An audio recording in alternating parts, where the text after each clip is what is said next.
cinta sobre los resúmenes del curso básico de psicología, más concretamente sobre psicología social.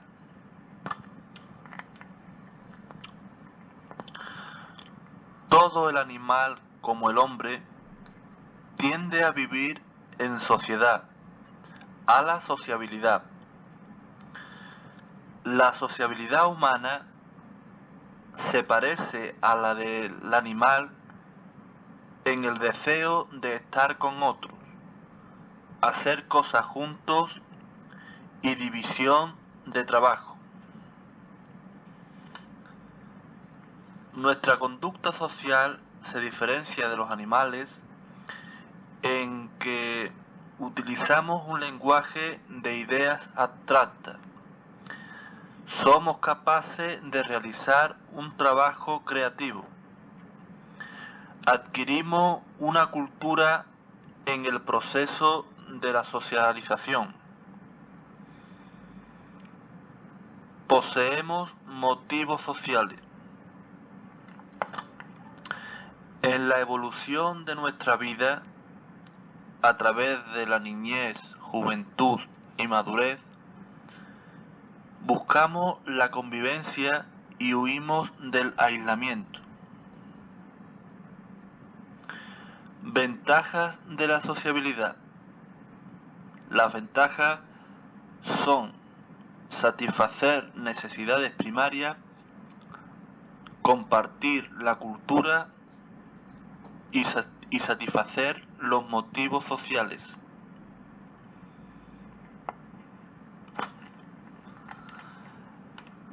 La interacción sucede en el espacio, cara a cara o a distancia. Considerándola un hecho temporal, puede darse a corto o largo plazo. La interacción formal se regula por varias pautas. En cambio, la informal es espontánea. La interacción tiene como funciones propias socializar al individuo, formar y desarrollar la personalidad y reducir la ansiedad. Se ha comprobado experimentalmente la facilitación social, es decir, que mejora el rendimiento cuando el sujeto se sabe observado. El efecto contrario es la dificultación social. La atracción interpersonal se manifiesta en que mostramos nuestras preferencias por unas personas más bien que por otras, y suele obedecer a 4 criterios. Son 4 criterios lo que obedece a las preferencias de unas personas con relación a otras, y son las siguientes. Nos atraen las personas que nos son próximas o semejantes. Las personas que nos complementan. Y las personas de las que esperamos algún beneficio. Durante la socialización se aprenden los motivos sociales como necesidad de afiliación, basado en la sociabilidad, necesidad de poder, tendencia a la autoafirmación, que en su forma violenta se convierte en agresividad, y finalmente necesidad de éxito o necesidad de logro. El hombre moderno ha perdido sensibilidad para el dolor ajeno, aunque siga atendiendo a los que dependen de él. poco altruista, si bien que hay que advertir que este tema queda mucho que estudiar, queda muchos puntos por estudiar.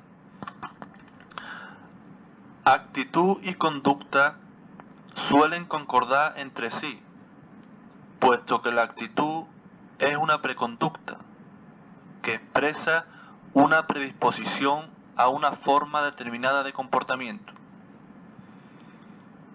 Puede, sin embargo, haber discrepancia entre una y otra, si concurren ciertos factores. Los factores componentes de la actitud son el cognoscitivo, el afectivo y el tendencial. Las actitudes, según su objeto, pueden considerarse dirigidas a Dios o al hombre o a la nación. Sus signos pueden ser favorables o desfavorables y tener fundamentos o no tenerlo en la realidad. Con frecuencia, las actitudes derivan de una ideología determinada.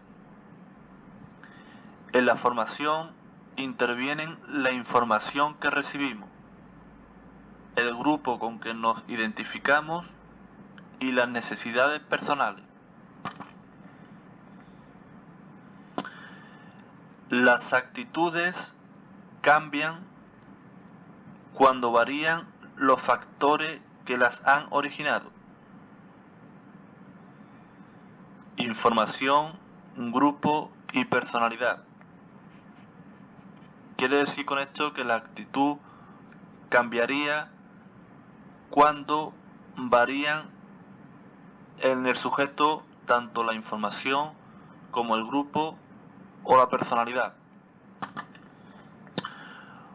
Otros condicionantes del cambio de actitudes son la posición de la actitud en el sistema y también la coacción ejercida sobre el sujeto.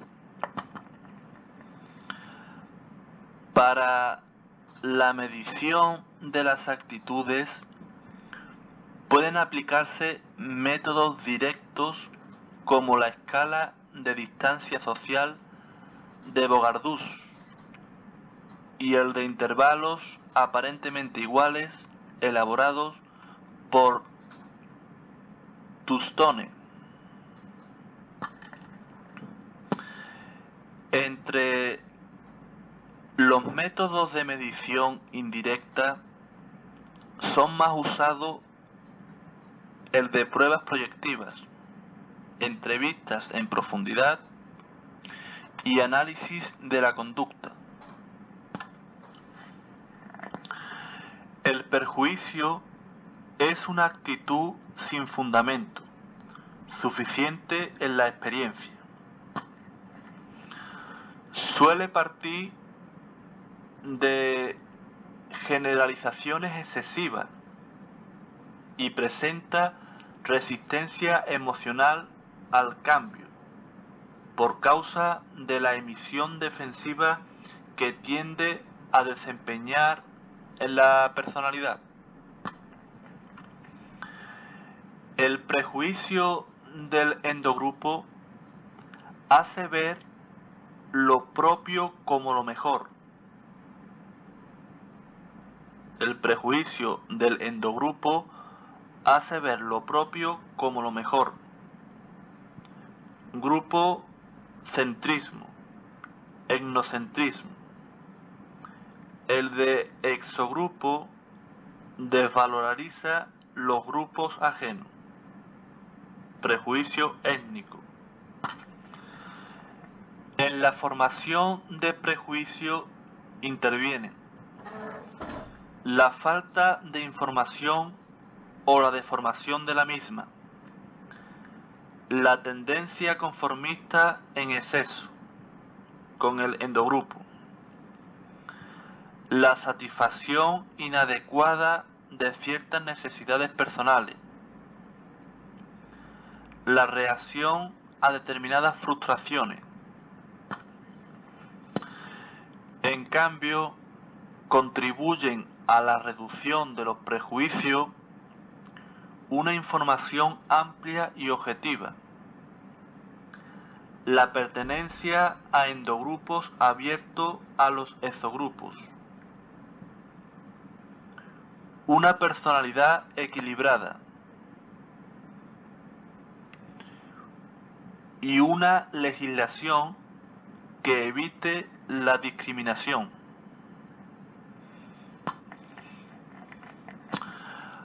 A pesar de que vivimos en el siglo de las comunicaciones, la comunicación constituye hoy un grave problema. El hombre, ya desde su infancia, necesita comunicarse. El proceso de la comunicación consiste en el hecho de que un emisor o fuente transmite un mensaje a un receptor por medio de un canal. Al ser expresado el mensaje en un código determinado, que a esto se le llamaría codificación, se convierte en información. El receptor descodifica la información e interpreta la necesidad del comunicante. El emisor percibe la reacción del receptor, que a esto se le llama feedback. En toda comunicación pueden distinguirse elementos técnicos o materiales: mensaje, código, canal, feedback, y elementos psicológicos o humanos: emisor y receptor. Tanto unos como otros dan lugar a diferentes modalidades de comunicación. Según el contenido del mensaje, distinguimos comunicación científica, técnica, pedagógica, etc. El código utilizado puede ser verbal o no verbal. Desde muy antiguo, el hombre se ha comunicado por canales directos o indirectos. Hoy, los canales indirectos y artificiales, prensa, radio, televisión, vídeo y cine, han revolucionado las comunicaciones. Para que la comunicación sea completa, debe haber feedback. La personalidad del emisor condiciona la descodificación. Según el fin que persiga, la comunicación puede ser objetiva,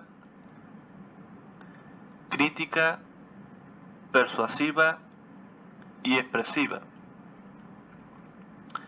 El modo en que el receptor es percibido influye en la comunicación.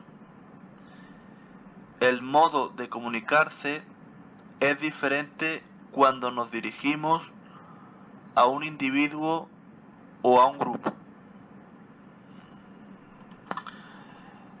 El éxito o fracaso de la comunicación entre dos individuos depende de factores de muy diversa índole, socioculturales y de tipo personal, principalmente.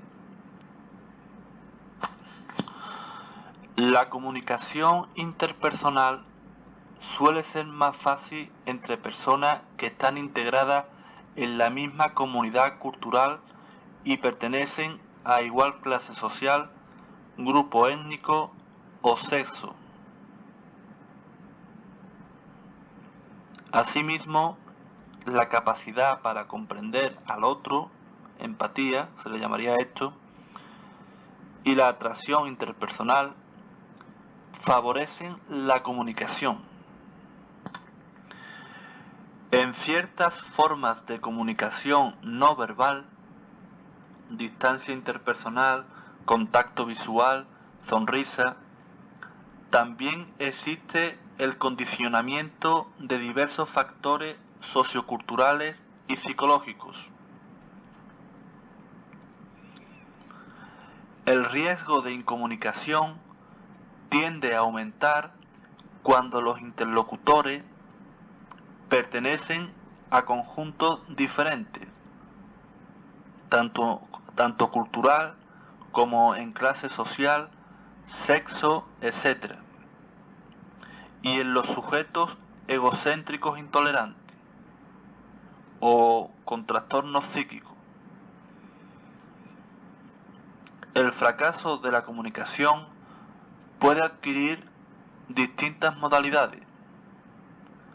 Puede ser pseudocomunicación, mero entendimiento y comunicación incompleta.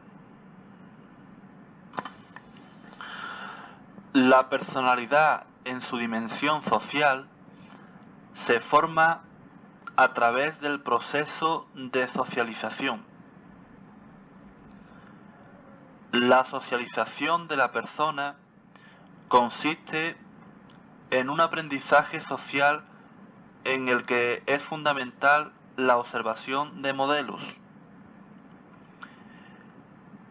Estos modelos vienen dados básicamente por los grupos familiar y escolar, y en nuestro siglo también por los más media. La socialización puede diferenciarse en tres grandes etapas.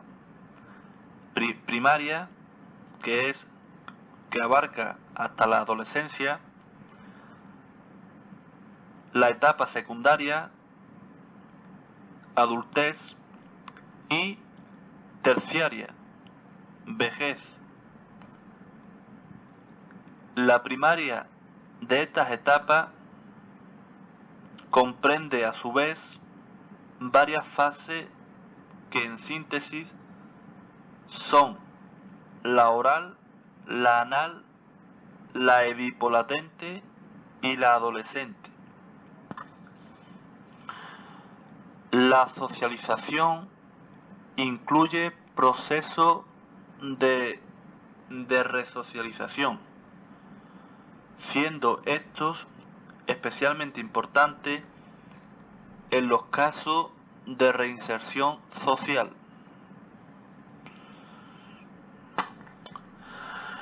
Nuestra personalidad se estructura socialmente en unos conjuntos de roles, rol sec, y de estatus, status sec.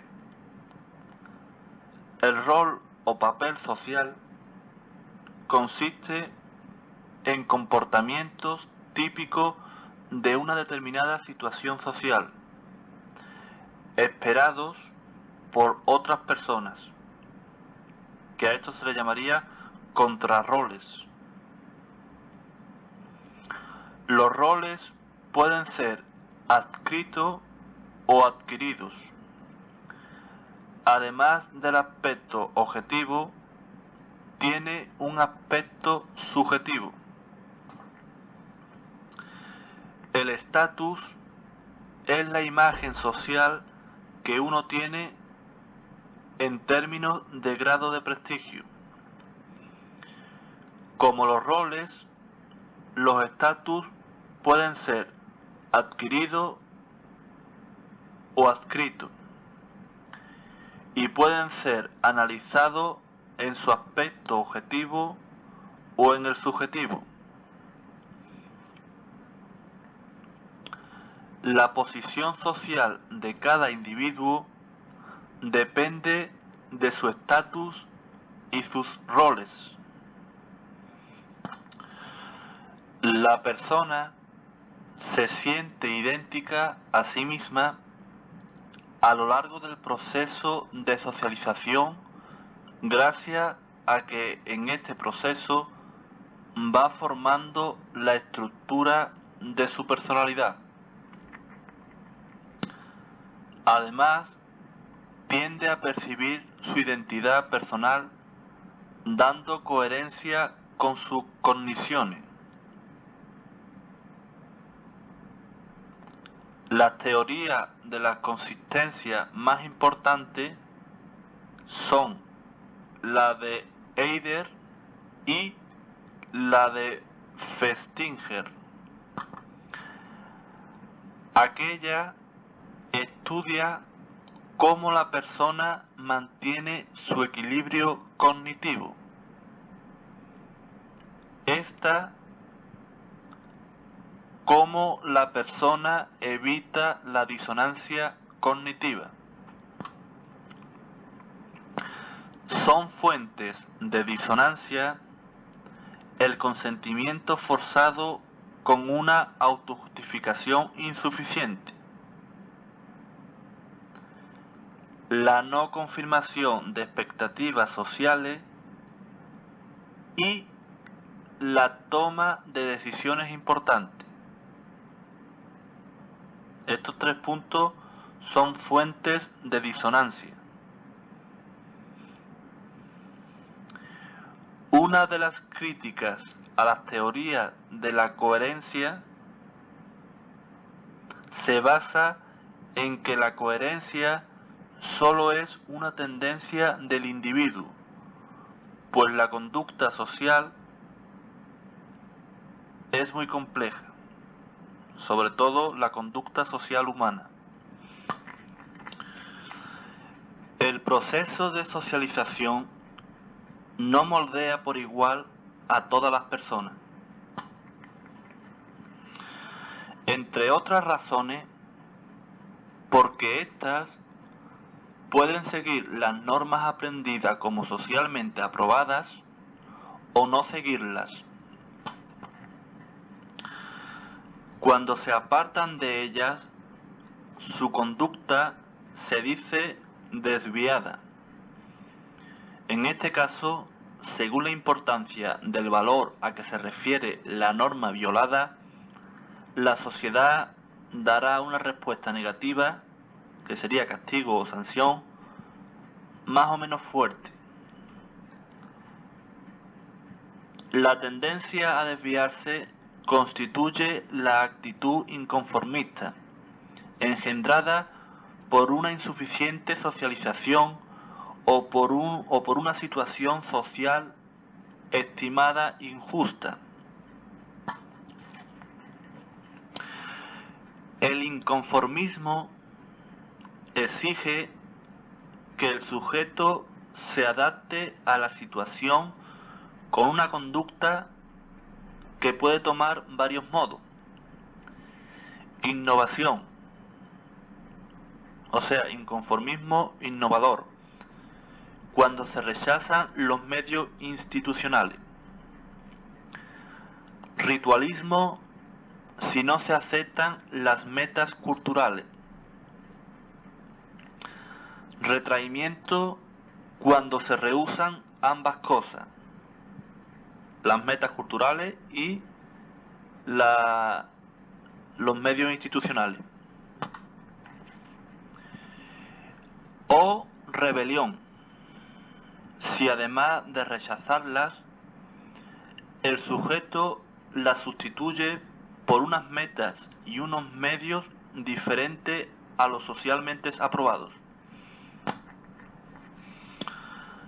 La anomía es una situación de desorientación normativa en la que se encuentra un actor por no ofrecerle la sociedad una norma que guíe su comportamiento.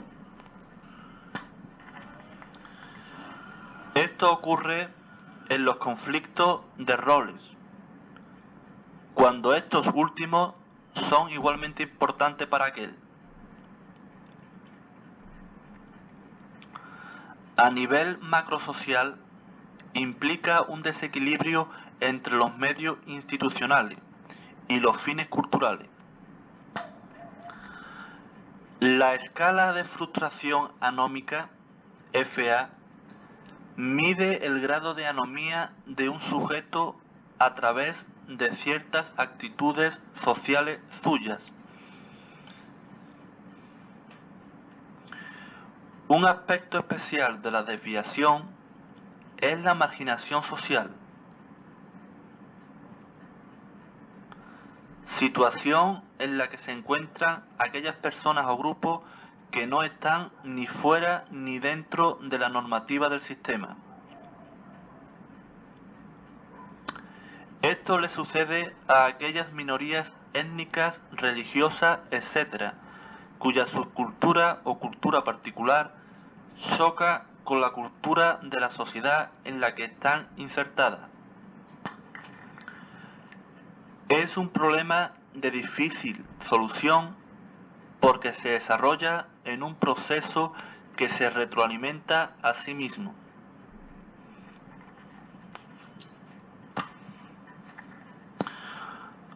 Cuando un agrupamiento humano está dotado de una organización interna, hablamos propiamente de grupo.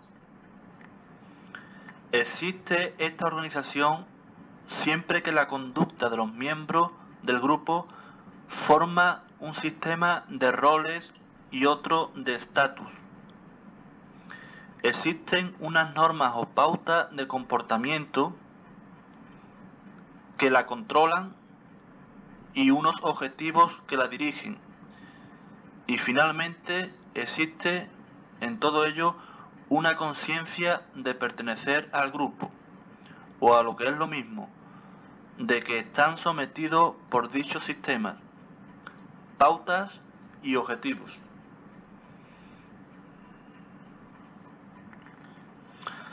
Hablamos de microgrupo o de macrogrupo, según el tamaño del grupo, tanto si es menor o mayor de los 15 a 30 miembros.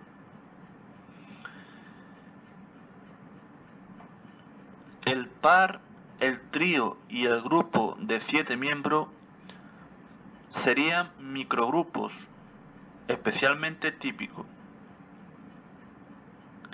Esta distinción entre pequeños y grandes grupos es muy importante porque la conducta grupal presenta tendencias divergentes en uno y otro caso.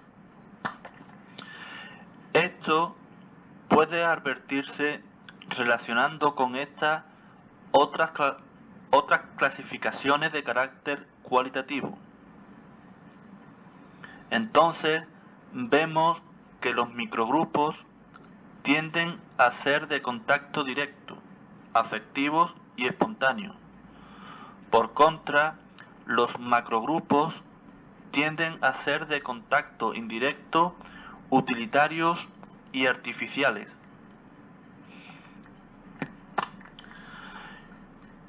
Cowley distinguió los grupos primarios, que se caracterizan por cara a cara, afectivos y espontáneos, y los grupos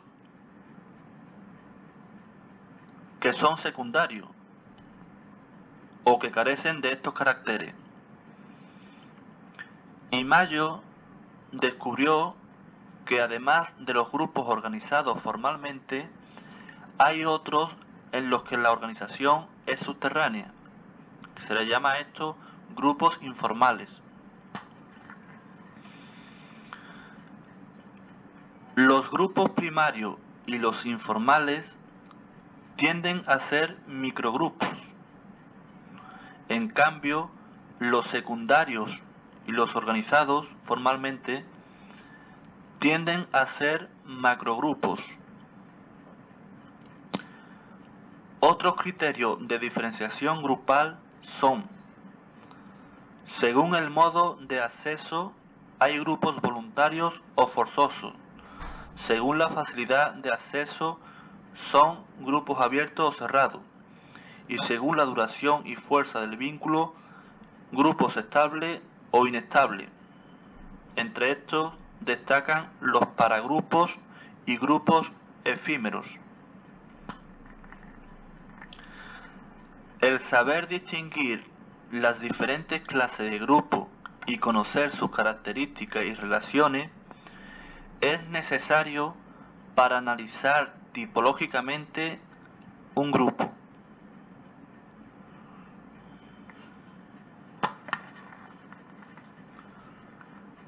La estructura de un grupo viene dada por un sistema de interacciones.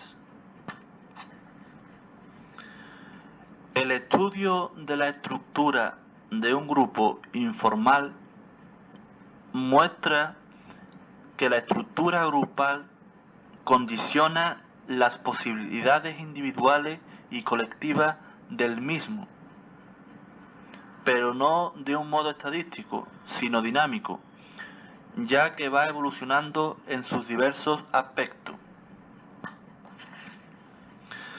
La estructura afectiva puede analizarse mediante el test sociométrico y representarse gráficamente con un sociograma, el cual presenta unas configuraciones tipo distintas según responda a una situación de juego o a una situación de trabajo.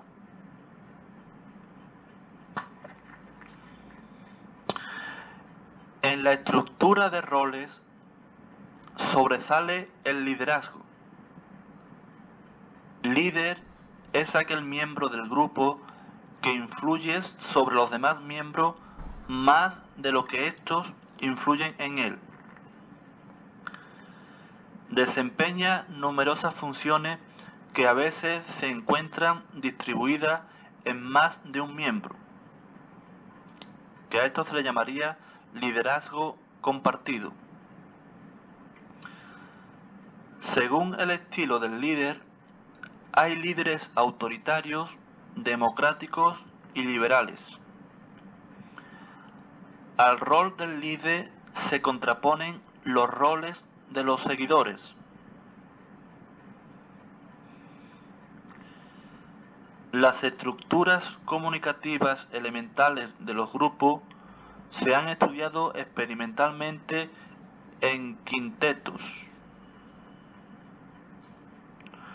Son el círculo, la cadena, la rueda y la Y. Son 5 miembros donde se hace unos estudios sobre su estructura comunicativa y el resultado son según su tipo de estructura, y los tipos son los siguientes, como ya he repetido: el círculo, la cadena, la rueda y la Y. Cuando es totalmente abierta, es una pseudoestructura. La cadena, la rueda y la Y son típicas por la centralidad comunicativa.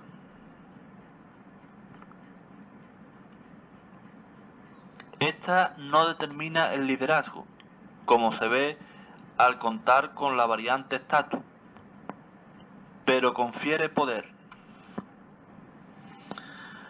La eficacia del grupo se refiere tanto a la satisfacción que éste proporciona a sus miembros como a la productividad del mismo. Ambos aspectos dependen del modelo de estructura comunicativa y también del estilo del liderazgo. Por tanto, el líder eficaz es el que sabe combinar los diversos estilos según los objetivos del grupo.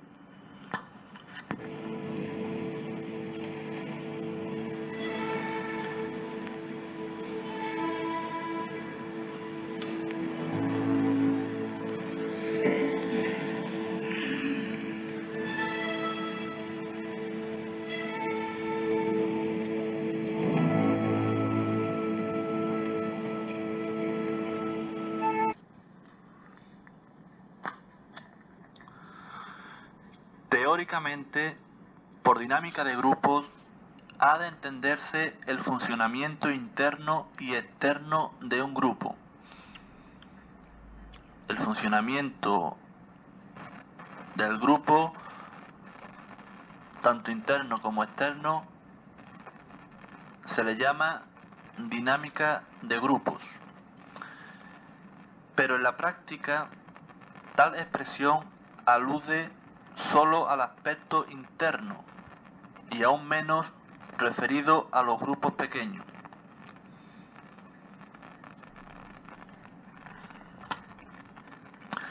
Todo grupo realiza su actividad en un triple nivel: temático, funcional y afectivo. Este último es el menos visible y de mayor significación psicológica. Las técnicas para analizar los procesos dinámicos grupales procuran aislar un determinado nivel. Ello permite ver al grupo ya como creador o productor, ya como centro de discusión y decisión, o como sensibilizador de la personalidad. Lewis descubrió el T-Group, o grupo que centra su análisis en el aquí y ahora del propio grupo. De instrumento de investigación pasó rápidamente a ser un instrumento de formación. Años antes, Moreno había aportado el psicodrama como técnica de terapia, de la que surgió el role-playing como instrumento de sensibilización. Por su parte, el psicoanálisis se autoaplicó la terapia de grupos, Balin, y se encontró con graves problemas, Cuernavaca. Bion ha interpretado psicoanalíticamente el mundo inconsciente del grupo. Roger predica el no directivismo.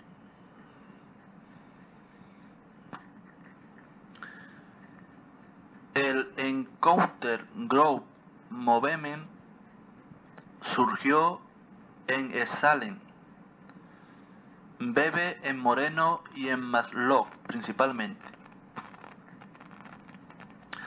Las técnicas de encuentro que tienden a secundarizar la comunicación verbal son muy variadas.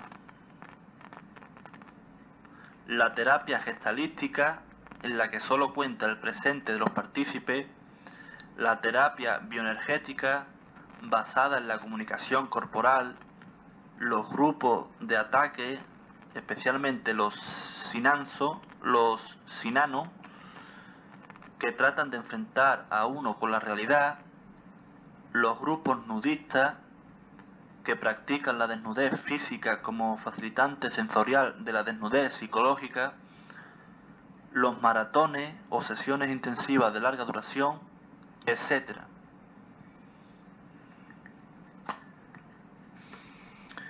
En el nivel funcional, mientras el análisis interrelacional de Valen es un método descriptivo de los procesos de discusión y decisión, otras técnicas como el Philip 66, los Boot Group, el panel, etc., sirven para organizar dichos procesos de grupo. En el nivel temático, el brainstorming provoca la creación de ideas en grupo. En cuanto a la dinámica externa, el etnocentrismo que caracteriza el endogrupo proporciona cohesión a este frente a los exogrupos. La utilidad intergrupal que ello puede provocar es posible reducirla con tareas cooperativas intergrupales. Tareas cooperativas intergrupales. Por lo que se refiere a las relaciones de un miembro endogrupal con otro grupo, el mecanismo de la referencia grupal interviene en fenómenos como la crisis de la adolescencia y la marginación social.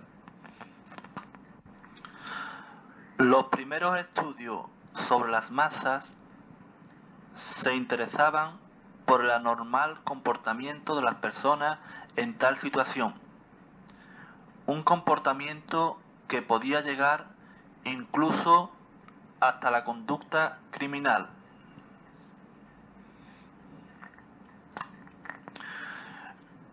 Con ese trasfondo socialmente patológico, Le Bon defendió la teoría de que las masas tienen un alma y que quienes intervienen en ella se conducen como autómatas conducidos por esta alma.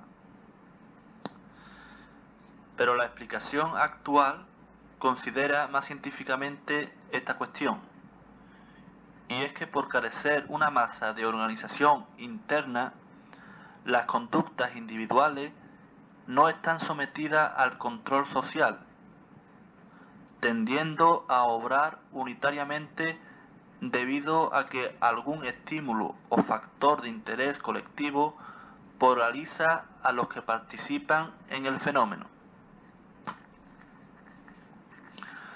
Las masas pueden darse con o sin proximidad física.